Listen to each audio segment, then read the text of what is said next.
তো চলো আমরা একটা ম্যাথ দেখি, সেটা হচ্ছে এটা লাস্ট ম্যাথ, এটা করে আমরা আজকে ক্লাসটা শেষ করব।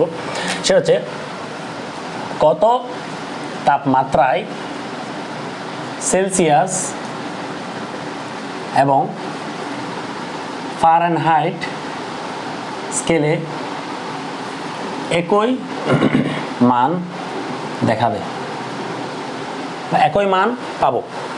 কত তাপমাত্রায় সেলসিয়াস এবং ফারেনহাইট স্কেলে একই মান পাবো, মানে অর্থাৎ আমার যদি সেলসিয়াস স্কেলে যদি x ডিগ্রি সেলসিয়াস হয়, ফারেনহাইট স্কেলে কি হবে, x ডিগ্রি ফারেনহাইট হবে। এই আমরা তখন দেখতেছিলাম, দেখো 0 ডিগ্রি সেলসিয়াস 32 ডিগ্রি ফারেনহাইট, তারপর 100 ডিগ্রি সেলসিয়াস 212 ডিগ্রি ফারেনহাইট, মানে এদের কিন্তু ডিফারেন্স আছে। সেলসিয়াস স্কেলে যা ফারেনহাইট স্কেলে কিন্তু তা শো করতেছে না, কিন্তু একটা পার্টিকুলার ভ্যালু আছে এই স্কেলের মধ্যে, একটা পার্টিকুলার ভ্যালুতে গিয়ে আমার সেলসিয়াস স্কেল আর ফারেনহাইট স্কেলের ভ্যালু কিন্তু সেম হয়ে যায়। ওটাই আমি জানতে চাচ্ছি। তো দেখি, আমরা জানি সেলসিয়াস আর ফারেনহাইটের মধ্যে সম্পর্ক কি, C/100 equals to F minus 32 divide by 180, ঠিক আছে। তো এখানে সি এর মান বসাও। বলছি কি, সি যদি x হয়, সি স্কেলে যদি x ডিগ্রি সেলসিয়াস হয়, F স্কেলে কি হবে, x ডিগ্রি ফারেনহাইট হবে। তাহলে বসাও, সি এর মানের জায়গায় বসাও x ডিভাইড বাই 100, F এর জায়গায় বসাও x মাইনাস 32 ডিভাইড বাই 180। দেখো এখানে 100 আছে, এখানে 180 আছে, দুইটাকে 20 দিয়ে ভাগ করো, এটাকে 20 দিয়ে ভাগ করলে হয় 5, এটাকে 20 দিয়ে ভাগ করলে হয় 9। তাহলে পাচ্ছি কত, x/5 ইকুয়ালস টু পাচ্ছি x মাইনাস 32/9। গুণ করে দাও, আর গুণন, এটাই দিয়ে গুণ করে দিলে কত পাচ্ছি, 9x ইকুয়ালস টু পাচ্ছি 5x মাইনাস 5 2 10 0 7 1 3 5 15 16 160, ঠিক আছে। তো তুমি যদি এটাকে দিয়ে পাঠাই দাও, 9x minus 5x equals to minus 160, 4x equals to হচ্ছে 100 মাইনাস 160, তাহলে আমরা এখান থেকে x এর মান পাচ্ছি মাইনাস 40। তার মানে x এর মান যখন মাইনাস 40 হবে, সেলসিয়াস স্কেলে মাইনাস 40 ডিগ্রি সেলসিয়াস, যা ফারেনহাইট স্কেলেও minus 40 degree celsius, minus 40 degree ফারেনহাইটটা, মানে তুমি যদি মাইনাস 40 ডিগ্রি সেলসিয়াস বের করো, কখনো ফারেনহাইটে কনভার্ট করো, দেখবা মাইনাস 40 ডিগ্রি ফারেনহাইট আসতেছে। মানে তুমি যদি সেলসিয়াস স্কেলটা নাও, এটাকে নিচের দিকে, এটা তো 0 পর্যন্ত মাপতে পারে, তুমি এটাকে আরো নামাই দাও, 0 নিচে -1 -2 -3 এদিকে যাও। আবার ওদিকে ফারেনহাইট স্কেল, ওটা তো 32 পর্যন্ত যেতে পারে, তুমি এটাকে আরো নামাও, 0 নিচে নামাই ফেলো, মাইনাস দিয়ে নিয়ে যাও, -1 -2 -40 50 পর্যন্ত নিয়ে যাও। তো তুমি যদি কোনো একটা বস্তু নাও যেটা তাপমাত্রা -40 ডিগ্রি সেলসিয়াস, 40 ডিগ্রি সেলসিয়াস স্কেলে -40 ডিগ্রি পাইছো, তুমি যদি ওই একই বস্তুর তাপমাত্রা ফারেনহাইট স্কেলে মাপো, তাও -40এই দেখবা বস্তুটার পারটা -40এই আছে। মানে এই একটা পার্টিকুলার টেম্পারেচারে সেলসিয়াস আর ফারেনহাইট স্কেল, 1 ঘন্টা হয়ে গেছে তো তাই একটু করতেছি, মুখ দিয়ে জড়াতে চলে আসতেছে, সেলসিয়াস আর ফারেনহাইট স্কেল সেম রিডিং দিবে, এটা বুঝে গেছে। তো একবার আমি যদি তোমাকে বলতাম যে সেলসিয়াস আর ফারেনহাইট না, আমাকে বলছে সেলসিয়াস আর ফারেনহাইট আর কেলভিন, ফারেনহাইট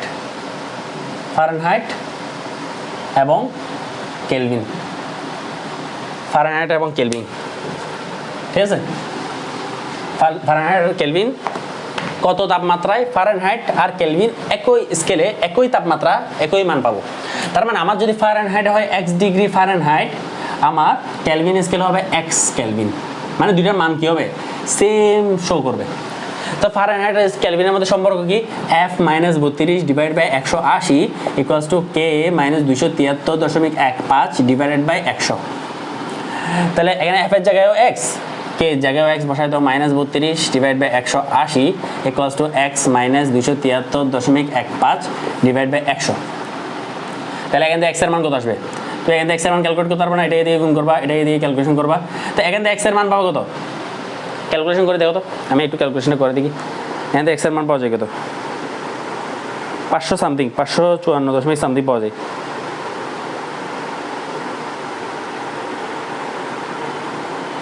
এখানে এটা যদি আমি ক্যালকুলেশন করি, এটা কত হয়, এটা দিতে নাও 100x মাইনাস কত 3200, ঠিক আছে। এটা যদি 180x মাইনাস এটা কত 273.15 গুণ 180, তাই কি না। এটাকে এদিকে, এটা এই 100x কে এদিকে নাও আর এটাকে এদিকে নাও, তাহলে কত হয় 180x minus 100x equals to কত হয়, এটা এদিকে পাঠিয়ে দিলে 273.15 গুণ 180 মাইনাস 3200, ঠিক আছে, মাইনাস 3200। তারপর এটা যদি আমি এখান থেকে কত, এখানে হচ্ছে 80x ইকুয়ালস টু কত 273.15 গুণ 180 মাইনাস 3200। আমি যদি 80টাকে এদিকে পাঠাই দিই, এটা ভাগ আকারে চলে যাবে, তাহলে এক্সের মান পেয়ে যাবো। এটা ভাগ আকারে চলে গেলে এটা মান কত পাচ্ছি, এটা মান ক্যালকুলেশন করে পাচ্ছি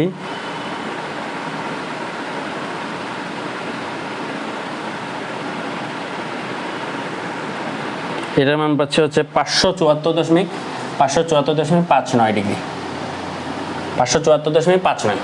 তার মানে আমার ফারেনহাইট স্কেলে আমি যদি 574.59 ডিগ্রি ফারেনহাইট মাপি, ওই বাড়াতে আমি 212 ক্রস করে আরও বাড়াই ফেললাম ফারেনহাইট স্কেলটাকে। যদি আমি 574.59 মাপি, সেটা ক্যালভিন স্কেলও আমাকে কত দিবে, 574.59 ক্যালভিনই দিবে। এই ভ্যালুগুলো কিন্তু ইম্পর্টেন্ট, এমসিকিউর জন্য মনে রাখবা, এমসিকিউর জন্য মনে রাখবা। তো আজকে এতটুকুই। সেলসিয়াস ক্যালভিনের বাকি ম্যাথগুলো তোমরা একটু গাইডের থেকে দেখে সলভ করে ফেলবা, ঠিক আছে? এই ইকুয়েশনের উপরই ম্যাথ আসবে, ঠিক আছে? ইকুয়েশনের উপর ম্যাথ আসবে, বরফ বিন্দু কত, এগুলো একটু বই আসবে, এগুলো একটু বই থেকে রিডিং করে নিবা। তাপ কি, তাপমাত্রা কি, এই পার্টটুকু আমরা শুরুর দিকে কয়েকটা পার্ট আজকে আলোচনা করছি। নেক্সট দিন আমরা বস্তুর উপর যে তাপের প্রভাব, আজকে তাপমাত্রা নিয়ে আলোচনা করছি। নেক্সট দিন আসলেই শুরু হবে বস্তুর উপর তাপের প্রভাবটা কি। তো দেখা হবে ততদিন ইনশাল্লাহ নেক্সট ক্লাসে। ততদিন ভালো থেকো, আসসালামু আলাইকুম।